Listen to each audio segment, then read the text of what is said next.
Waamuzi sura ya 6.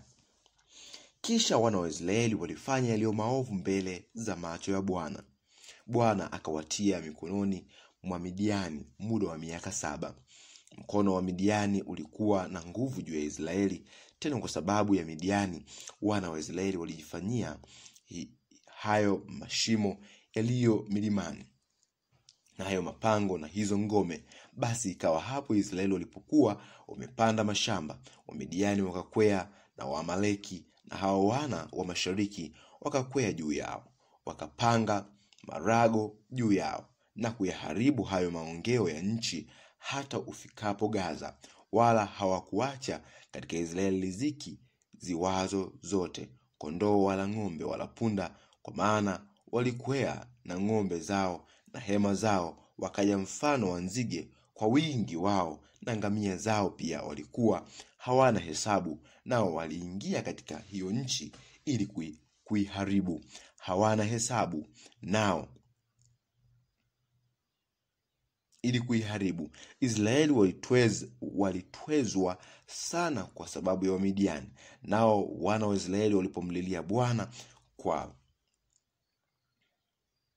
sababu ya Midiani, Bwana akamtuma nabii aende kwa hao wana wa Israeli, naye akawaambia, Bwana yeye Mungu wa Israeli asema hivi, mimi niliwaleta ninyi mkwee kutoka Misri, nikawatoa katika nchi ya utumwa, nami niliwaokoa na mikono ya Wamisri na mikono ya wote waliokuwa wakiwaonea, nami niliwafukuza watoke mbele zenu, nami niliwapa ninyi nchi yao. Kisha niliwaambia, mimi ndimi Bwana Mungu wenu, msiiche miungu ya Waamori ambayo mwaketi katika nchi yao, lakini hamkuitii sauti yangu. Malaika wa Bwana akaenda akaketi chini ya mwaroni uliokuwa katika Ofra, uliokuwa mali yake Yoashi Mwabiezeri, na mwanawe Gideoni alikuwa akipepeta ngano ndani ya shinikizo ili kuificha machoni pa Wamidiani. Malaika wa Bwana akamtokea akamwambia, Bwana yu pamoja nawe, shujaa. Gideoni akamwambia, Bwana wangu, ikiwa Bwana yu pamoja nasi, mbona mambo haya yote yametupata? Yako wapi matendo yake ya ajabu waliotuhadithia baba zetu wakisema, je, siye Bwana aliyetuleta huku kutoka Misri? Ila sasa ametutupa, naye ametutia katika mikono ya Wamidiani. Bwana akamtazama akasema, enenda kwa uwezo wako huu ukawaokoe Israeli na mkono wa Midiani. Je, si mimi ninayekutuma? Akamwambia, Bwana, nitawaokoa Israeli kwa jinsi gani? Tazama, jamaa zangu ndio walio maskini sana katika Manase, na mimi ndimi niliye mdogo katika nyumba ya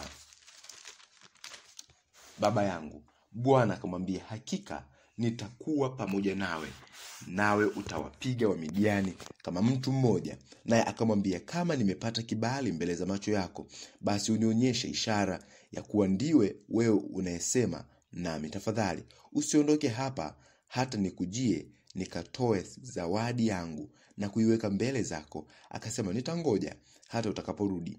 Basi Gideoni akaingia ndani, akaandaa mwana-mbuzi na mikate isiyotiwa chachu ya efa ya unga, akaitia ile nyama katika kikapu, akautia mchuzi katika nyungu, akamletea hapo nje chini ya mwaroni, akampa. Naye malaika wa Mungu akamwambia, itwae nyama na mikate isiyotiwa chachu, uiweke juu ya mwamba huu, ukaumwage huu mchuzi. Akafanya hivyo. Ndipo malaika wa Bwana akanyosha ncha ya fimbo ile iliyokuwa mikononi mwake, akaigusa ile nyama na ile mikate. Moto ukatoka mwambani ukaiteketeza ile nyama na mikate. Malaika wa Bwana akaondoka mbele ya macho yake.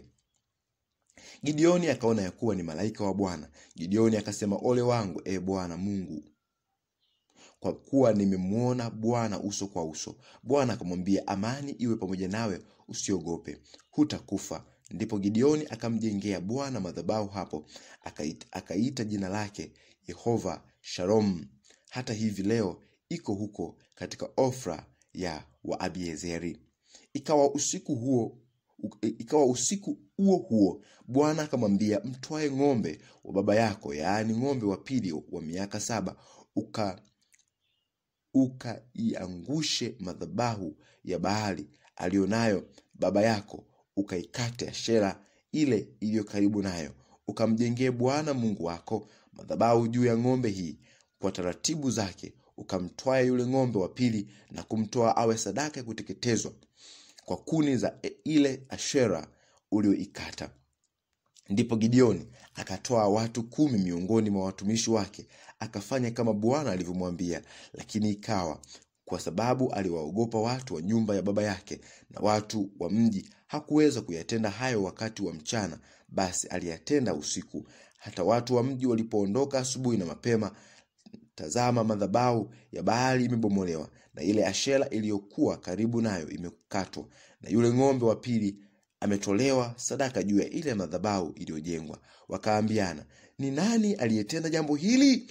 Hata walipotafuta habari na kuuliza, wakasema, Gideoni mwana wa Yoashi ndiye aliyetenda jambo hili. Ndipo watu wa mji wakamwambia Yoashi, mlete mwanao afe, kwa sababu ameibomoa madhabahu ya Baali na kwa sababu ameikata ile Ashera iliyokuwa karibu nayo. Yoashi akawaambia watu wote waliokuwa wakishindana naye, je, mtamtetea Baali au mtamuokoa ninyi? Yeye atakayemtetea na auawe hivi asubuhi, kama yeye ni Mungu, na ajitetee nafsi yake, kwa sababu mtu mmoja ameibomoa madhabahu yake. Basi akamwita Yerubaali siku hiyo, akisema, Baali na atete naye kwa ajili ya nafsi yake, kwa sababu ameibomoa madhabahu yake. Wakati huo Wamidiani na wa Maaleki na hao wana wa mashariki walikutana pamoja, wakavuka na kupanga hema zao katika bonde la Yezreeli. Lakini roho ya Bwana ikaja juu yake Gideoni, naye akapiga tarumbeta, na Abiezeri walikutanika na kumfuata. Kisha akatuma wajumbe waende kati ya Manase yote, wao nao walikutana pamoja ili kumfuata. Kisha akatuma wajumbe waende kwa Asheri na kwa Zabuloni na kwa Naftali, nao wakakwea ili kumlaki. Gideoni akamwambia Mungu, ikiwa wewe utawaokoa Israeli kwa mkono wangu kama ulivyosema, tazama, nitaweka ngozi ya kondoo katika kiwanja cha kupulia, na kama ukiwapo umande juu ya ngozi tu, na nchi yote ikiwa kavu, basi hapo ndipo nitakapojua ya kuwa utawaokoa Israeli kwa mkono wangu kama ulivyosema. Ikawa hivyo, kwa maana aliondoka asubuhi na mapema, akaikamua ile ngozi, akautoa ule umande katika ile ngozi bakuli zima la maji. Gideoni akamwambia Mungu, hasira yako isiwake juu yangu, nami nitasema mara hii tu, na kuomba nijaribu kwa ngozi hii mara hii tu. Sasa ngozi tu na iwe kavu, na uwe umande juu ya nchi yote. Mungu akafanya hivyo usiku ule, maana ile ngozi tu ilikuwa kavu, na palikuwa na umande juu ya nchi yote. Kitabu cha Waamuzi sura ya 7. Kisha Yerubaali, yaani Gideoni, na watu wote waliokuwa pamoja naye wakaondoka na mapema, wakapiga kambi yao karibu na kijito cha Harod, na kambi ya Midiani ilikuwa upande wao wa kaskazini, karibu na mlima wa More bondeni. Bwana akamwambia Gideoni, watu hawa walio pamoja nawe ni wengi mno, hata nikawatie Wamidiani katika mikono yao, wasije Israeli wakajivuna juu yangu wakisema, mkono wangu mwenyewe ndio ulioniokoa.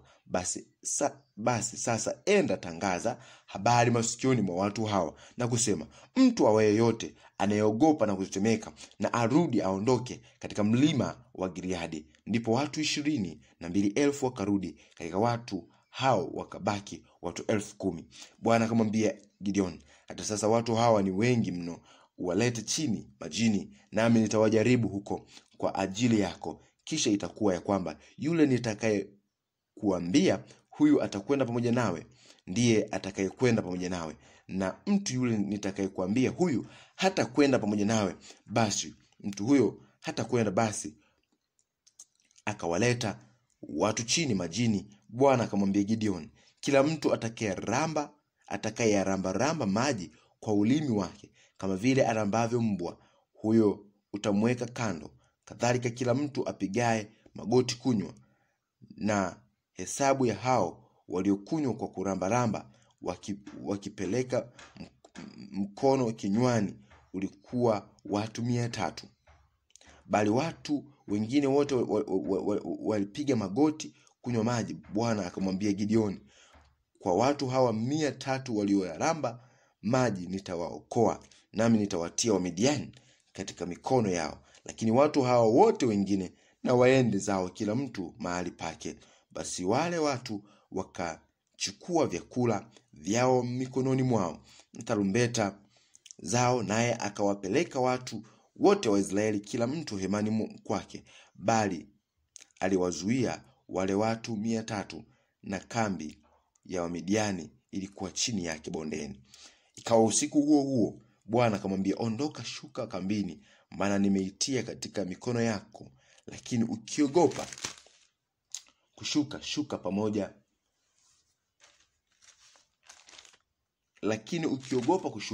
shuka pamoja na Pura mtumishi wako kambini, nawe utasikia wanayoyasema, na baada ya haya mikono yako itatiwa nguvu ushuke kambini. Ndipo akashuka pamoja na Pura mtumishi wake hata kufikiria mwisho wa watu wenye silaha waliokuwa kambini. Nao Wamidiani na Waamaleki na hao wana wa mashariki walikuwa wametua bondeni mfano wa nzige kwa wingi, na ngamia zao walikuwa hawana hesabu mfano wa mchanga wa ufuoni kwa wingi. Hata Gideoni alipofika, tazama, palikuwa na mtu mmoja aliyekuwa akimhadithia mwenziwe ndoto, akasema, tazama, naliota ndoto. Tazama, mkate wa shayiri ulianguka katika kambi ya Wamidiani, ukafika hata hema moja, ukaipiga hata ikaanguka, nao ukaipindua hata ikalala chini. Mwenzake akamjibu akasema, habari hii haikosi kuwa upanga wa Gideoni mwana wa Yoashi mtu wa Israeli. Mungu amewatia Wamidiani na jeshi lote katika mkono wake. Ikawa aliposikia habari ya ile ndoto na kufasiriwa kwake, akasujudu, akarudi katika jeshi la Israeli, akasema, inukeni, kwa maana Bwana amelitia jeshi la Midiani mikononi mwenu. Kisha akawapanga wale watu 300 wawe vikosi vitatu, akatia tarumbeta katika mikono ya watu wote, na mitungi isiyo maji na mienge ndani ya hiyo mitungi.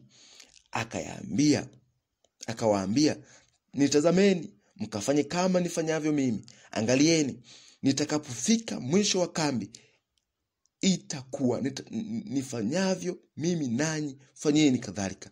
Nitakapopiga tarumbeta, mimi na wote walio pamoja nami, basi ninyi nanyi zipigeni tarumbeta pande zote za kambi, mkaseme kwa Bwana na kwa Gideoni. Basi Gideoni na wale watu 100 waliokuwa pamoja naye wakafika mwisho wa kambi, mwanzo wa zamu ya kati, wakati walipokuwa wamebadili wenye dhamu.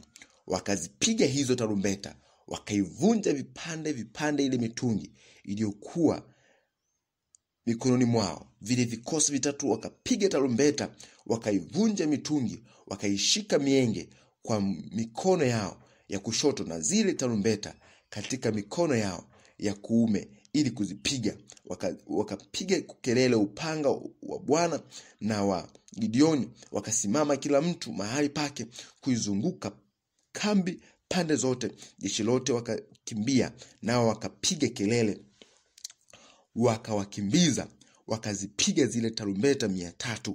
Naye Bwana akaufanya upanga wa kila mtu uwe juu ya mwenziwe na juu ya jeshi lote. Jeshi likakimbia mpaka Bethshita kuendelea Selera, hata mpaka wa Abel Mehora karibu na Tabath.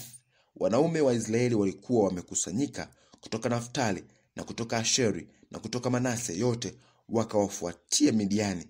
Kisha Gideoni akapeleka wajumbe katika nchi yote ya vilima ya Efraimu, akisema, hayatelemkeni juu ya Midiani na kuyashika hayo maji mbele yao mpaka Beth Bara, maana huo mto wa Yordani. Basi Basi watu waume wote wa Efraimu walikutana pamoja, wakayashika maji mpaka Beth-bara, maana huo mto wa Yordani. Wakawashika hao wakuu wawili wa Midiani, Oreb na Zeeb, wakamuua huyo Orebu pale penye jabali la Orebu, na huyo Zeebu wakamuua hapo penye shinikizo la divai la Zeebu. Kisha wakawaandamia wa Midiani vichwa vya Orebu na Zeebu, wakamletea Gideoni huko ng'ambo ya pili ya Yordani. Kitabu cha Waamuzi sura ya 8. Basi watu wa Efraimu wakamwambia, kwa nini wewe kututendea sisi kama haya? Hata usituite hapo ulipokwenda kupigana na Midiani. Nao wakateta naye sana. Lakini akawaambia, je, mimi nimefanya nini sasa kama mlivyofanya ninyi? Hayo masazo ya zabibu za Efraimu si mema kuliko mavuno ya Abiezeri? Mungu amewatia hao wakuu wa Midiani, Orebu na Zeeb, mikononi mwenu. Na mimi nilipata kufanya nini kama mlivyofanya ninyi? Ndipo hasira zao walizokuwa nazo juu yake zikatulia aliposema maneno hayo. Basi Gideoni akafika Yordani, akauvuka yeye na hao watu 300 waliokuwa pamoja naye. Walikuwa wamepungukiwa na nguvu, lakini wawafuatia vivyo. Naye akawaambia watu wa Sukoth, tafadhali wapeni mikate hawa watu waniandamao, kwa maana wanapungukiwa na nguvu. Nami ni katika kuwafuatia Zeba na Salmuna, wafalme wa Midiani. Hao wakuu wa Sukoth wakasema, je, mikono ya Zeba na Salmuna mkononi mwako sasa, hata sisi tukawape jeshi lako mikate? Ndipo Gideoni akasema, kwa sababu hii, hapo Bwana atakapokuwa amewatia Zeba na Salmuna mkononi mwangu, ndipo nitaipula nyama ya miili yenu kwa miiba ya nyikani na kwa michongoma. Basi kutoka hapo alikuwa kwenda Penieli, akasema na watu wa mahali hapo maneno kama hayo. Watu wa Penieli nao wakamjibu kama vile watu wa Sukoth walivyomjibu. Naye akawaambia hao watu wa Penieli nao akisema, nitakapokuja tena kwa amani, nitauvunja mnara huu. Basi hao kina Zeb na Salmuna walikuwa katika Kalkol, na majeshi yao walikuwa pamoja nao, watu kama 15,000 hesabu yao ni wote waliobaki wa hilo jeshi lote la hao wana wa mashariki, kwa sababu walianguka watu 120,000 waliokuwa wenye kutumia upanga. Basi Gideoni alikwea kwa njia ya hao waliokuwa wenye kukaa hemani upande wa mashariki wa Noba na Yogbeha, akalipiga hilo jeshi, kwa maana ende jeshi lilikuwa salama. Zeba na Salmuna walikimbia, naye akawaandamia, akawakamata hao wafalme wawili wa Midiani. Zeba na Salmuna akalitapanya hilo jeshi lote. Kisha huyo Gideoni mwana wa Yoashi akarudi kutoka vitani, kutoka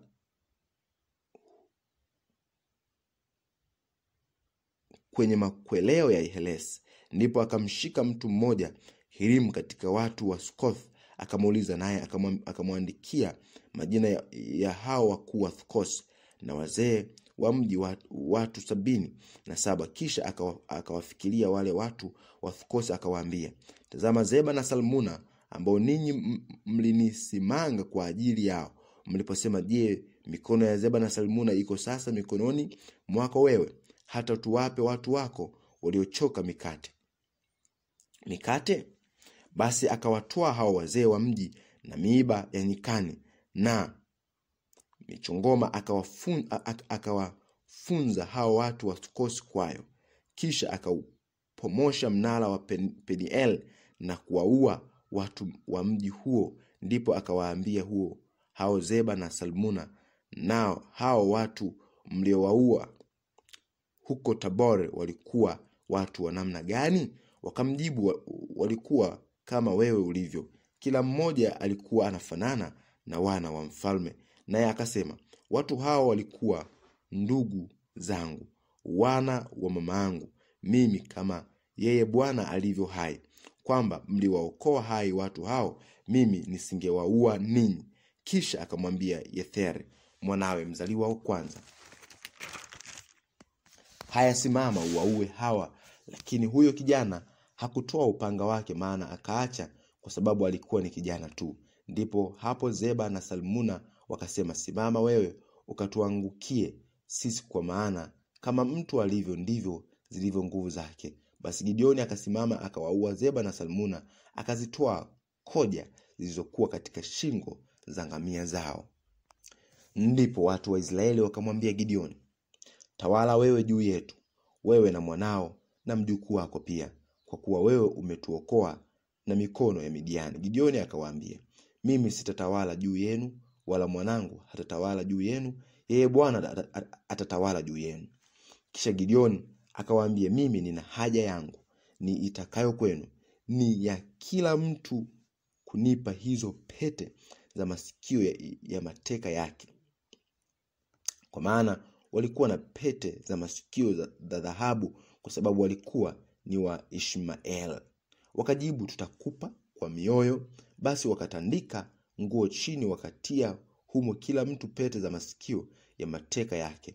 Na uzani wa hizo pete za dhahabu alizozitaka ulipata shekeli za dhahabu 1,700, mbali na makoja na vidani na mavazi ya rangi ya zambarau waliokuwa wameyavaa hao wafalme wa Midiani, tena mbali na mikufu iliyokuwa katika shingo za ngamia zao. Basi Gideoni akafanya naivera kwa vitu vile, akaiweka katika mji wake, mji huo wa Ofra. Nao Israeli wote wakaenda na kuiandama kwa ukahaba huko.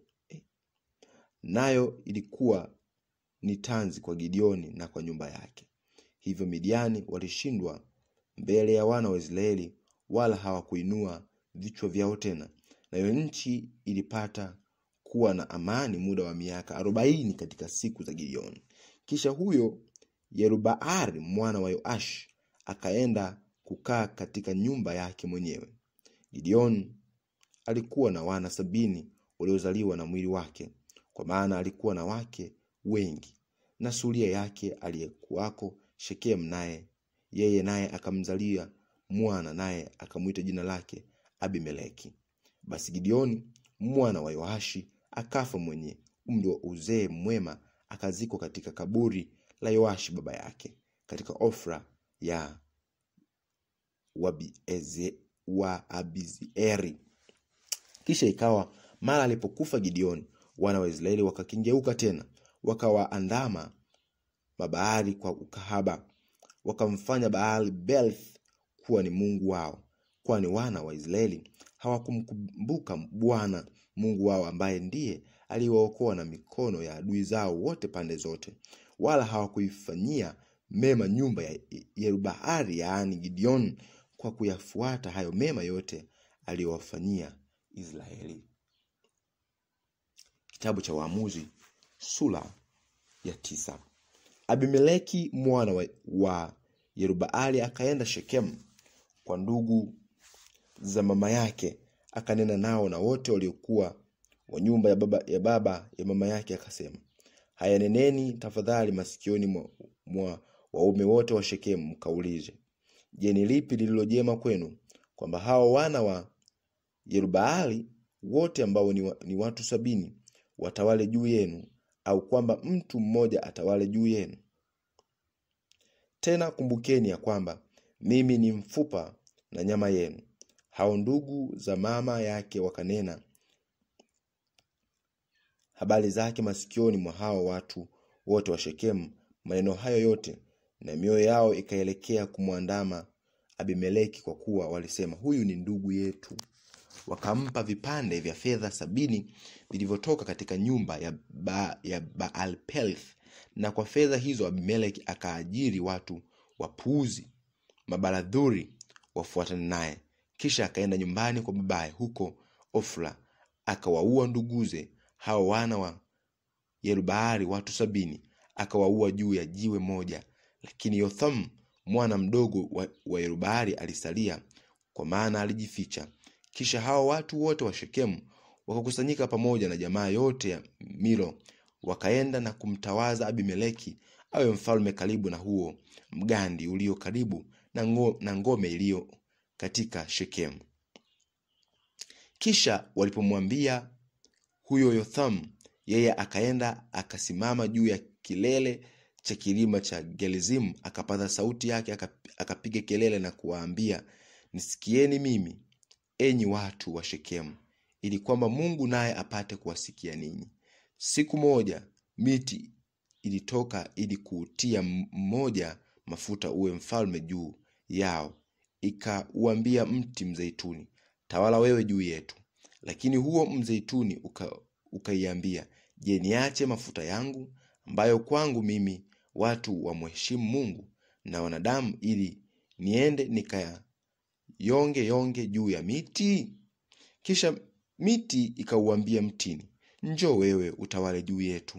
Lakini huo mtini ukaiambia, je, ni uache utamu wangu na matunda yangu mazuri niende nikayonge juu ya miti? Kisha miti ikauambia mzabibu, njoo wewe utawale juu yetu. Huo mzabibu nao ukaiambia, je, niache divai yangu ambayo humfurahisha Mungu na wanadamu, ili niende nikayonge juu ya miti? Ndipo hiyo miti yote ikauambia mti wa miiba, njoo wewe utawale juu yetu. Huo mti wa miiba ukaiambia miti kwamba, ninyi mwanitia mafuta niwe mfalme juu yenu kweli kweli, basi njooni mtumaini kivuli kwangu, na kwamba sivyo na utoke moto katika mti wa miiba na kuiteketeza mielezi ya Lebanon. Basi sasa, ikiwa mmetenda kwa uaminifu na uelekevu katika kumtawaza Abimeleki awe mfalme, na ikiwa mmemtendea mema Yerubaali na nyumba yake, na kumtendea kama ilivyostahili mikono yake, kwa maana baba yangu aliwatetea ninyi na kuhatarisha uhai wake na kuwaokoa na mikono ya Midiani, nanyi mmeinuka juu ya nyumba ya baba yangu hivi leo, nanyi mmewaua wanawe watu 70 juu ya jiwe moja, nanyi mmemtawaza Abimeleki mwana wa kijakazi chake awe mfalme juu ya watu wa Shekemu, kwa sababu yeye ni ndugu yenu. Basi ikiwa mmemtendea kwa uaminifu na uelekevu Yerubaali na nyumba yake hivi leo, basi furahini ninyi katika huyo Abimeleki, yeye naye na afurahi kwenu ninyi. Lakini kwamba si hivyo, basi moto na utoke katika Abimeleki na kuwateketeza watu wa Shekemu na jamaa ya Milo. Kisha moto na utoke katika hao watu wa Shekemu na katika jamaa ya Milo na kumteketeza Abimeleki. Kisha Yothamu akaenda zake na kukimbia, akaenda Beeri na kukaa huko kwa kumwogopa Abimeleki nduguye. Basi Abimeleki alitawala juu ya Israeli muda wa miaka 3. Kisha Mungu akapeleka roho mbaya kati ya Abimeleki na watu wa Shekemu, nao watu wa Shekemu wakamtendea Abimeleki kwa udanganyifu, ili kwamba huo udhalimu waliotendewa hao wana 70 wa Yerubaali uje tena, kwamba damu yao iandikwe juu ya Abimeleki ndugu yao aliyewaua, na juu ya watu wa Shekemu waliomtia nguvu mikono yake, ili awaue hao nduguze. Basi watu wa Shekemu wakaweka watu kumvizia juu ya vilele vya milima, ambao waliwanyang'anya vitu vyao watu wote waliopita njia hiyo karibu nao. Naye Abimeleki aliambiwa. Kisha Gaari mwana wa Abede akaenda pamoja na nduguze, wakavuka na kufika Shekemu, na watu wa Shekemu wakamtumaini yeye. Nao wakatoka kwenda mashambani, wakavuna mashamba yao ya mizabibu na kuzishindika hizo zabibu na kufanya sikukuu. Kisha wakaingia nyumbani mwa Mungu wao, wakala na kunywa na kumlaani huyo Abimeleki.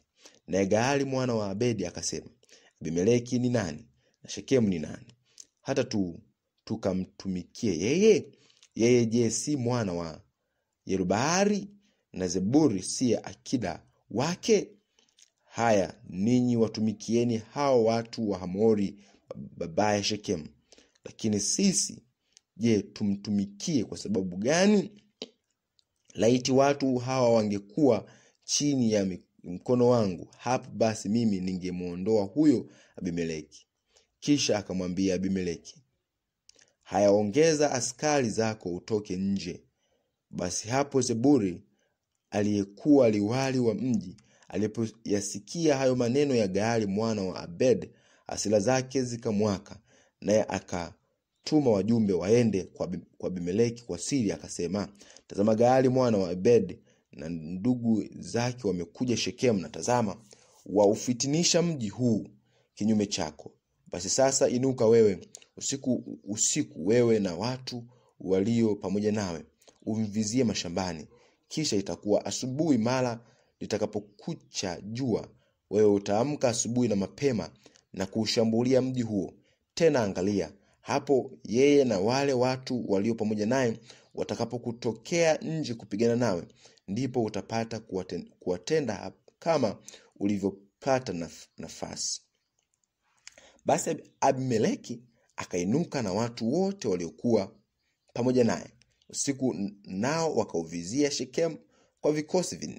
Huyo Gaali mwana wa Ebedi akatoka nje, akasimama penye maingilio ya lango la mji, naye Abimeleki na hao watu waliokuwa pamoja naye wakainuka kutoka mahali pale walipokuwa wanavizia. Basi Gaali alipowaona hao watu, akamwambia Zebuli, tazama, watu washuka kutoka katika vilele vya milima. Zebuli akamwambia, ni kivuli cha milima unachokiona, kama ndio watu. Kisha Gaali akasema mara ya pili, akanena, angalia, watu washuka katikati ya nchi, na kikosi kimoja kinakuja kwa njia ya mwaloni wa Meonenim.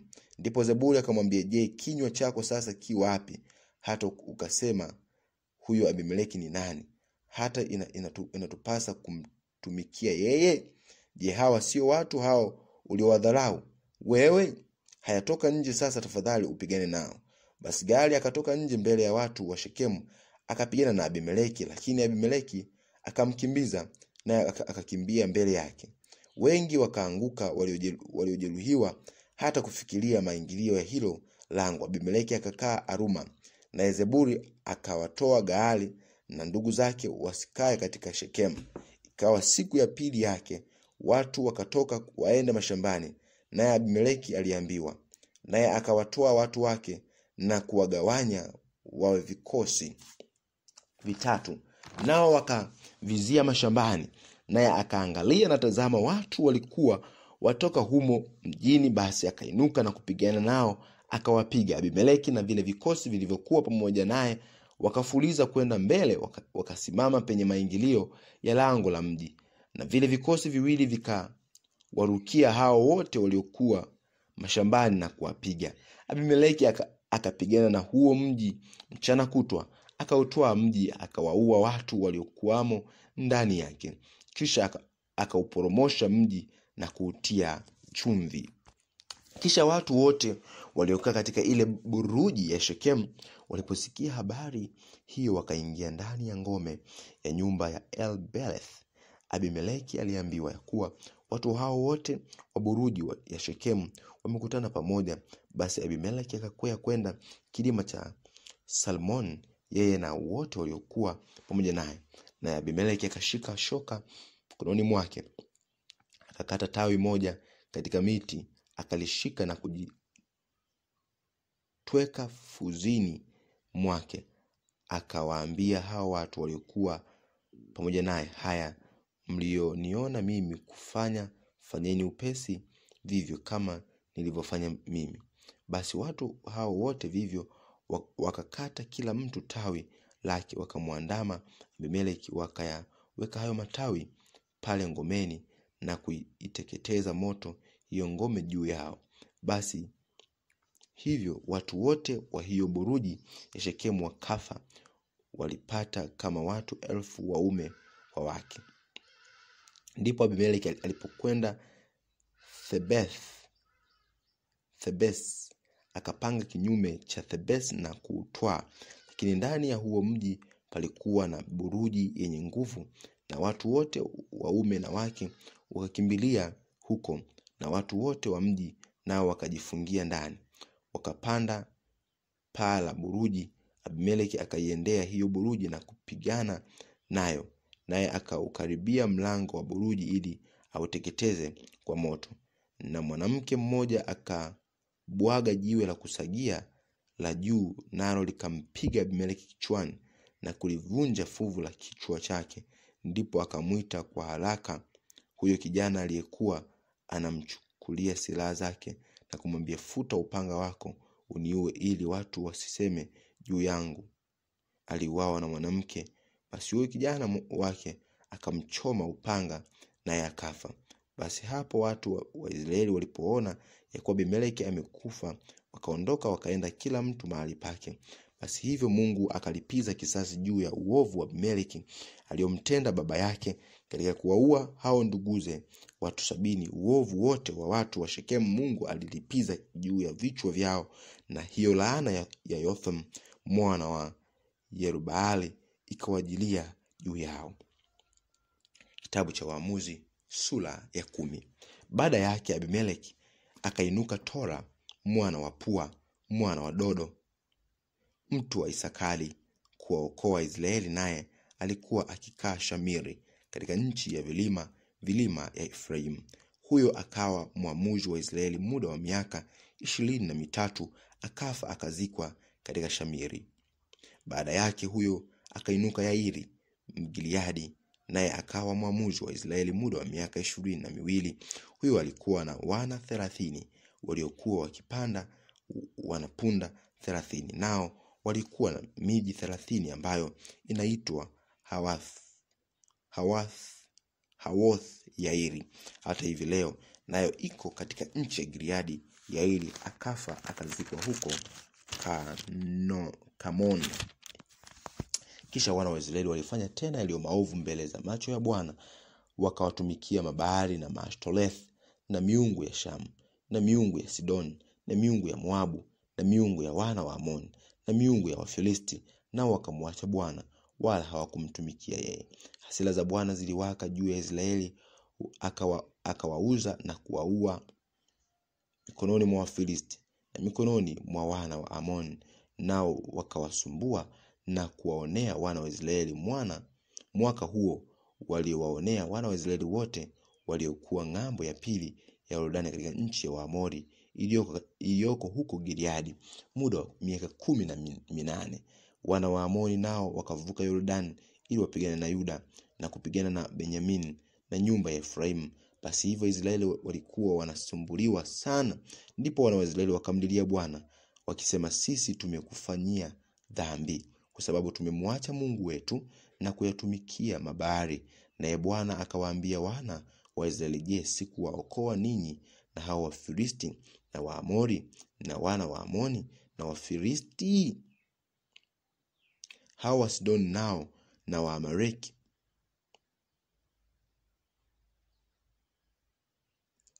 Naye Bwana akawaambia wana wa Israeli, je, sikuwaokoa ninyi na hao wa Misri na Waamori na wana wa Amoni na Wafilisti, hao wa Sidoni nao na Waamaleki na wa Amoni waliowaonea ninyi mlinililia, nami nikawaokoa na mikono yao?